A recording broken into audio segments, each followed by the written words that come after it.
ठाकुर बोला तब नहीं। Thank you very much Prakash Rana के बोलने से चल पड़ा। माननीय सदस्य Prakash Rana ji. Speaker sir, thank you very much for giving me the opportunity to participate in the discussion of the budget that is going on in this honorable house. Speaker sir, जो budget 2023 और 24 का जो इस माननीय सदन में आया है, और मेरे से पहले भी हमारे माननीय सदस्यों ने इसमें अपनी बात रखी है, मैं ज्यादा ना कहते हुए जो मेन बिंदु है उसी में मैं फोकस करूंगा।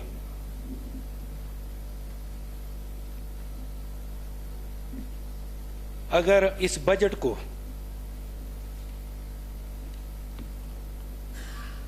सिर्फ पैराग्राफ जो 181 है उसकी अगर 4 लाइनें हम ध्यान से उसको पढ़ते हैं और उसको समझते हैं तो उससे ही पता चल जाता है कि इस जो बजट का हिमाचल का क्या भविष्य है। जैसे कि इसमें बताया गया है कि अगर इस बजट को हम 100 इसको मानकर चलते हैं तो 26% जो है रुपीज जो है 100 रुपीज अगर इसको चलते हैं तो 26 रुपीज जो है उसमें वेतन में जाएगा और 16 रुपीज जो है पेंशन में है, 10 रुपीज जो है ब्याज में है, 10 जो है रीपेमेंट में है और 9 जो है जो ग्रांट्स वगैरह उसमें है। शेष जो बचा 29% वो डेवलपमेंट के लिए, विकास के लिए। 29% मीन्स अगर इस बजट का हम देखा जाए 53,407 का जो बजट है 13 का तकरीबन 15,490 करोड़। अब बातें तो यहाँ पर बड़ी बड़ी हो रही है कि हम ये कर देंगे उसको, हिमाचल जो है बड़े बदलाव होंगे। मुझे नहीं लगता कि कोई स्टेट का बजट जो विकास के लिए सिर्फ 29% उसमें बिजली है, पानी है, सड़कें हैं, शिक्षा है, और कौन सी ऐसी स्टेट का जो 29% जो विकास के लिए अगर ऐसा धन है तो कोई मुझे नहीं लग रहा ऐसा। अब बात ये नहीं है कि बात तो ये है कि ये हालात ऐसे क्यों हुए। आज हम सिर्फ अगर इंटरेस्ट को देखते हैं और रीपेमेंट तकरीबन जो है 10,700 करोड़, ये अमाउंट कोई कम नहीं है, टू मच। ईयरली हम दे रहे हैं और अगर इसको मंथली देखते हैं तो 960-70 करोड़ तकरीबन। अगर इसको दिन का देखते हैं तो एवरी डे जो है हम तकरीबन 30 करोड़ जो है जो फ्री का पैसा जा रहा है। अगर बेरोजगारी को आप देखें, आज भारतवर्ष की अगर बेरोजगारी देखते हैं, अगर पूरी स्टेट को आप देखें तो हिमाचल जो है इस वक्त 4थे नंबर पर आ पहुंचा है। चिंता इस बात की है, ये हाल हुए कैसे? 4थे नंबर पर आना एक छोटी सी स्टेट को, जिसको देवभूमि से भी जाना जाता है, वीरभूमि से जाना जाता है, इसमें आप समझ सकते हैं अध्यक्ष महोदय कि आने वाली जो जनरेशन, जो युवाओं का क्या इसमें भविष्य है इस देश में, इसको हम सब भली भांति समझ सकते हैं। आज 12 लाख करीब जो है युवा बेरोजगार है। अगर मैं समझता हूं, अगर ये जो हमें जो रीपेमेंट जो हमने कर्ज लिया है और ब्याज अगर इसको ना भरना पड़ता तो इससे हम तकरीबन 9-10 लाख लोगों को रोजगार दे सकते थे इसी पैसे से। ये है फर्क। अभी किया हुआ कैसे? अब इल्जाम बड़े बड़े लगाए जा रहे हैं, जैसे कि माननीय मुख्यमंत्री जी हमारे जैसे कह रहे थे कि भाई विरासत में कर्ज छोड़ गए, विरासत में कर्ज छोड़ गए। शुरुआत कब हुई इस कर्ज की, कैसे हुई? आजकल सबके हाथ में स्मार्टफोन है, गूगल जाओ सब देख लो। इस तरह का अगर इस सदन में जो झूठे का बोलबाल होगा वो हिमाचल की जनता उसको नहीं मानेगी। सर अगर अध्यक्ष मोई इसको अगर ध्यान से देखें, इसकी शुरुआत में तो धन्यवाद करता हूं हमारे आदरणीय जो पूर्व में मुख्यमंत्री रहे शांता कुमार जी। जब वो मुख्यमंत्री थे तकरीबन जो मैंने देखा 1992, तो उन्होंने इस कर्ज को जीरो किया था। कुछ वो टाइम 60-70 करोड़ कुछ कर्ज था हिमाचल। लेकिन जैसे ही 93 से 98 में जो सरकार आई, उन्होंने अपने 5 साल के कार्यकाल में तकरीबन 6,000-6,500 करोड़ का कर्ज लिया। वहां से शुरुआत हुई है इसकी कर्ज की। और अगली बार फिर जो सरकार आई 98 से 2003 तक, उसमें भी कर्ज लिया गया 7,000 करोड़ के 6,000 करोड़ के करीब। यानी शुरुआत जो हुई थी, अब हम कहते हैं कि हम किसी को इल्जाम नहीं लगाना चाहते। वो टाइम सरकार कांग्रेस की थी 93 से 98, और हमारे माननीय मुख्यमंत्री वीरभद्र सिंह जी थे। वहां से इस कर की शुरुआत हुई, और जब ये कर चला तो फिर आगे भी बीजेपी की सरकार उन्होंने भी लिया, फिर कांग्रेस की सरकार आई, फिर उन्होंने लिया, लेकिन उन्होंने लिया थोड़ा थोड़ा करके 6,000 7,000। तो जब 2012 से 2017 तक जो सरकार रही, उस सरकार ने पूरी हदें जो है ये जो कर्ज की है, लोनिंग की है, क्रॉस कर दिया। 2012 तक के कर्ज 27,700 करोड़ तकरीबन था।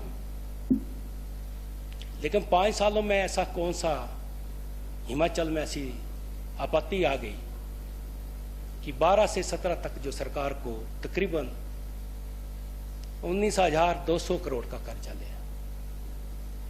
अभी बातें तो बहुत बड़ी बड़ी यहां पर हो रही है, आप सच्चाई बताएं ना जनता को भी हुआ क्या है। और ये कर्जा जाकर पहुंच गए, जैसे हम भी 2017 में यहां इस सदन माननीय सदन में आए, तो जब पहला बजट पेश हुआ तो मैंने देखा वो टाइम 47,800 करोड़ का कुछ कर्जा था। अब आप कहते हैं कि पूर्व में मुख्यमंत्री रहे आदरणीय हमारे जयराम ठाकुर जी, अगर वो कर्ज करके गए तो सब झूठे इल्जाम है। और मैं मानता हूं उन्होंने भी कर्ज लिया, लेना पड़ा। लेकिन ये जो 12 से 17 तक जो सरकार चली, अगर माननीय मुख्यमंत्री जयराम ठाकुर ने लिया, वो टाइम कोरोना का भी दौर रहा, बड़ा कुछ रहा, लेकिन ये 12 से 17 तक कौन सा ऐसा भाई यहाँ पर कोई तूफान आ गया था हिमाचल में। यानी एकदम जो है 4 गुना ज्यादा कर्ज। और वो जो आज जो हिमाचल जो इस चीज को भुगत रहा है, ये है सच्चाई। अगर माननीय हमारे पूर्व में मुख्यमंत्री रहे जयराम ठाकुर जी ने अगर कर्ज लिया, उससे ज्यादा भरा, अगर नहीं भरा तो यहां पर अधिकारी बैठे हैं, बता दें हमें कर्ज लिया है तकरीबन जैसे 69,600 करोड़ के करीब। जब आचार संहिता लगी तब तक यहां हुआ था, इतना था। लेकिन अगर उन्होंने 20-21 हजार कर्ज लिया है तो मेरे को लगता कि कम से कम 30-35 हजार करोड़ भरा भी है। और डबल इंजन की सरकार तो पहले भी तो रही भाई, 2003 से 12 तक सरकार नहीं थी आपकी, 14 तक। यही तो आपकी सोच आपको ले डूबी है। किसकी सरकार थी तो किसने कर्जा लिया, वो टाइम क्यों लिया? नहीं, बात ये नहीं है, बात ये नहीं है। मैं ये कहना चाहता हूं कि ये आज ये हालात हुए कैसे, मतलब ये सच्चाई ये है। अगर आदरणीय हमारे माननीय मुख्यमंत्री जो पूर्व में जयराम ठाकुर रहे, अगर इन्होंने 22,000 कर्जा लिया तो 30,000 35 भरा भी नहीं भरा तो बता दें आप। यही तो आपकी है भाई। आप इस बजट को पढ़ो, बजट को। अब आपकी सरकार जो है, आपकी सरकार जो है, इसकी आपको पढ़े, क्योंकि हम भी देखो, बात सुनो, हम भी हर साल बजट बनाते हैं और हम भी उसको पूरा करते हैं। आपकी सरकार को जो हिसाब से कर्ज है 5 सालों में 60 तकरीबन जो आपने बजट बनाया ना 50,000 करोड़ आपको भरना पड़ेगा। कैसे भरेंगे? जो रीपेमेंट आपकी, आप बता रहे 10% रीपेमेंट एंड 10% इंटरेस्ट, कितना हो गया भाई? कितना हुआ? 10,600 करोड़। तो 5 साल का कितना होगा बताओ, कितना होगा? 50,000 करोड़ नहीं हुआ? आपको 50,000 करोड़ भरना पड़ेगा 5 सालों में। भाई भरा है 30 से 35,000 मेरे भाई भरा है। वो देखो, आप ऐसे हवा में बातें करो, अगर नहीं भरा होगा हम कल ही स्टेटमेंट निकालेंगे।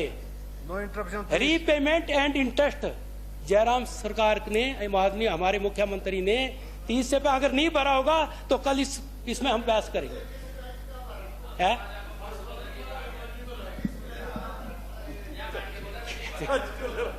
ठीक है, कल हम इसकी स्टेटमेंट आपको निकाल के देंगे।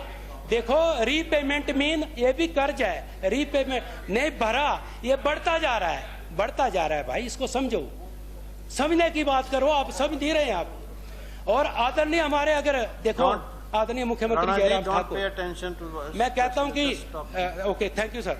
आदरणीय हमारे मुख्यमंत्री जयराम ठाकुर जी जो है, पूर्व में मुख्यमंत्री जो रहे, सॉरी कोई बात नहीं, फिर बन जाएंगे भाई तो उसमें उन्होंने, अगर मैंने देखा अपने 5 साल के कार्यकाल में, मैं एक वो कंस्टिट्यूंसी से आता हूं जुगनर से सर, जैसे मैं विधायक बना वहां पर पानी की इतनी किल्लत थी, देखो इतनी किल्लत थी पानी की कि पानी एक महीने में वहां नहीं मिलता था। और जैसे मैं वहां मैं चुनकर आया, मैं धन्यवाद करता हूं पूर्व में मुख्यमंत्री रहे जयराम ठाकुर जी का। मैंने बात की और इन्होंने 2 महीने में IPH डिवीजन खोला भाई। वो तो उससे पूछो भाई। ये जो अगर डिवीजन, देखो सर, आप जो है एक सीनियर नेता है, अगर डिवीजन खुला तो आपको भी तो नजर आएगा भाई कब खुला, इसमें तो बहस करने की जरूरत ही नहीं है। वो तो आप पूछो उनसे भाई आप सब साथ में रहे हैं तो माफी चाहता हूं। वो बोलने दो, तो देखो कि जैसे अब आज IPH खुला सर, तो मेरे क्षेत्र में 476 करोड़ की पानी की जो है ड्रिंकिंग वाटर और सिंचाई की स्कीमें लगी है। हमारा डिवीजन कहाँ था? पद्दर में। उसके बाद देखो, इन्होंने किसी के साथ भेदभाव नहीं किया है। कोई ऐसा क्षेत्र नहीं है जहां 300-400 करोड़ के काम ना हो। ये केंद्र का भी इसमें साथ रहा, भरपूर साथ रहा है। इसको हमें मानना पड़ेगा, इसको मानो आप। उसके बाद हमने सब तहसील मकरीडी ली, सब डिवीजन जो है PWD मकरीडी दिया, बर्ड डिपो जुगनर दिया, सिविल हॉस्पिटल लटबढ़ोल ली, ITI ली, कम्युनिटी हेल्थ सेंटर लिया। यानी ऐसा नहीं कि विकास हम नहीं कह सकते, जो मैं विकास भी रहा हूं। प्राइमरी हेल्थ सेंटर हमने 3 लिए, कम्युनिटी हेल्थ सेंटर लिया, यानी विकास। मैं तो धन्यवाद करता हूं अपने क्षेत्र की जनता की ओर से और मैं अपनी ओर से कि बहुत कुछ हमें मिला। लेकिन ये जो आपकी सरकार आई, इन्होंने आते ही जो बंद करना चालू किया, ये बताएं आप, इस सरकार का भविष्य क्या होगा, फ्यूचर क्या होगा? ये देखो, चुनाव आ रहे हैं आगे, हम इसी हाउस में आएंगे, ये आप लोगों को भुगतना पड़ेगा भाई। इसको थोड़ा ध्यान में रखो। हम चाहते हैं कि आप भी स्ट्रांग हो, और जब ऐसा नहीं, हमारा सोचना नहीं है, लेकिन जिस तरह से जो बंदी चल रही है ठीक नहीं है। दूसरा, आपकी घोषणा, आपने घोषणाएं इतनी कर दी कि पहले तो कहा कि भाई हम चलो OPS देंगे, OPS दिया, कोई बात नहीं, इनकी मांग थी आपने, लेकिन 1500 रुपए महिला को देंगे, 5 लाख लोगों को रोजगार देंगे। मैं जुगनर से चलता हूं सर, और मैं ठीक कहा हमारे सम्मानीय जो यहाँ पर हमारे चौधरी साहब ने पूरा लिख दिया है कि 1500 हर महीना देंगे, 300 यूनिट बिजली फ्री कर देंगे, हम ओपीएस देंगे, हम जो है 5 लाख लोगों को रोजगार देंगे।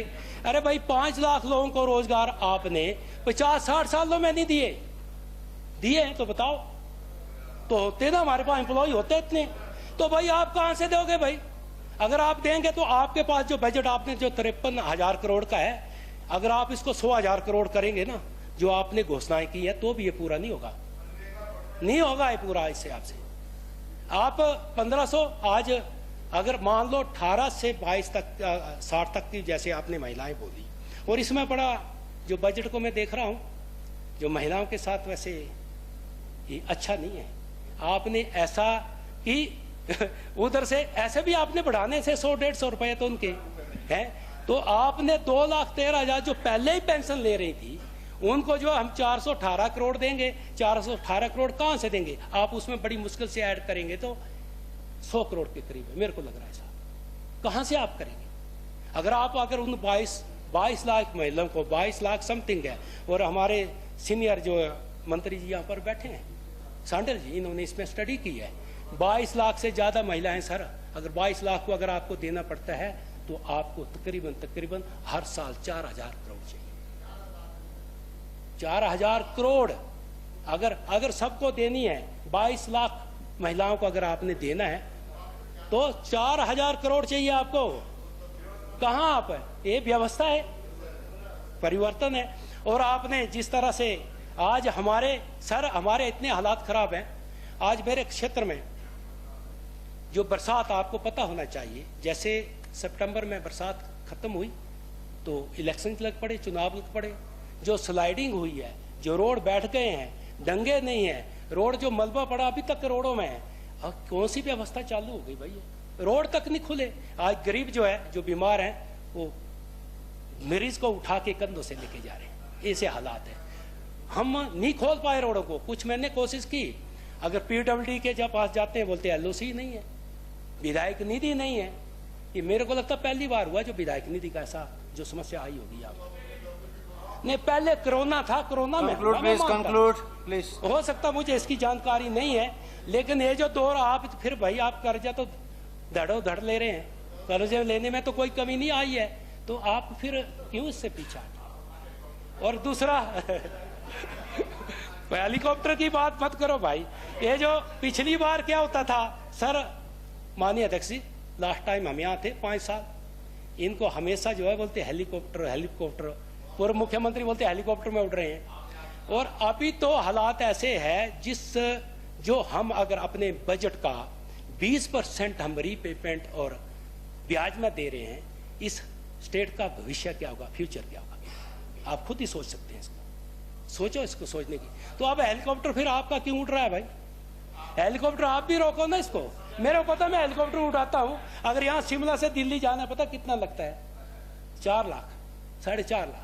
तो भाई आप क्यों फिर पैसा इसको खर्च कर रहे हैं? लोन आप ले रहे हैं, विधायक निधि आप दे नहीं रहे हैं, एक कौन सी व्यवस्था चालू हो गई भाई?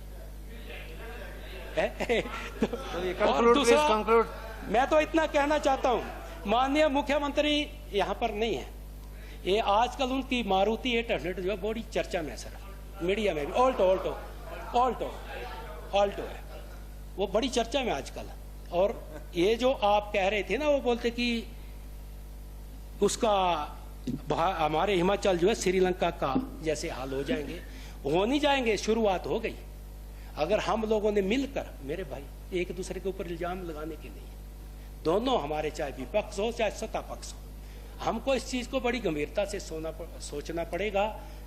ये जो 2 समस्याएं इधर खड़ी हुई है, एक कर्ज और दूसरा बेरोजगारी, इससे लड़ने के लिए हम सबको इकट्ठे होना पड़ेगा, इसको इकट्ठे होना पड़ेगा। आप इसकी एक, मैं कहता हूं कि आप इसकी एक कमेटी बनाओ, इसमें विपक्ष वाले को भी लो, ऐसा नहीं कहता हमें भी लो, हम और कुछ नहीं तो हम सजेशन तो देंगे, सुझाव तो देंगे, क्योंकि हम भी बिजनेस है, हम भी जीरो, वो देखो हम भी जीरो से उठे हैं।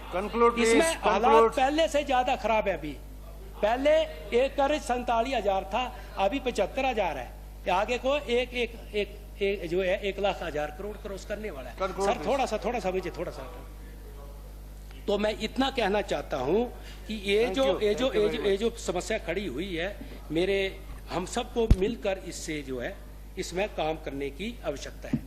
दूसरा, मैं तो कहता हूं कि भाई धन नहीं है तो आप कह रहे हैं कि हम इतनी बसें खरीद रहे हैं, हम इतना कर रहे हैं, अपना उतना कर रहे हैं, मत करो। पहले इस कर्जे के बारे में सोचो, ताकि ये कर्ज अगर उतरेगा तो हम आगे बड़ा कुछ करेंगे। और सर अभी तो मेरा कुछ टाइम तो नहीं हुआ, अभी तो बाकी है sir, we have time. 20 minute हो गए, 15 तो मैं मिनट इतना थे। सुझाव देना चाहता हूं कि जब 800 You की have शुरुआत already हो ही spoken for गई more than है, 20 पैसा minutes. हमारे पास है नहीं, तो मैं कहता हूं कि आप एक ऐसा बिल पास करो यहाँ पर कि जब तक कर्ज है सब इसमें 800 में चले, तब हिमाचल का भला होगा भाई, कंक्लूड प्लीज, कंक्लूड। तब भला होगा हिमाचल का। अब कर्ज, अगर आप कर्ज को खत्म करो, कर्जा को खत्म करो, आप चलो भाई, आप चलो 1 करोड़ की गाड़ी ले लो, हमें कोई दुख नहीं है। ये मैं हिमाचल के हित की बात कर रहा हूं।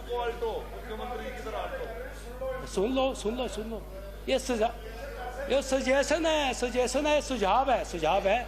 इस हिमाचल को जो इसकी हालत जा रही है, देखो 29%, यानी इस वक्त 15,490 करोड़, यानी जो हमारे पास विकास के लिए पैसा है 29%। देखो आप इससे हम क्या क्या करेंगे। Conclude please. तो ये सर, तो मैं ज्यादा, अब मेरा टाइम शायद हो ही गया। Thank you very much sir, काफी मैंने बोलना था अभी तो। 20 मिनट हो गए अब आपके, 20.5 मिनट, 22।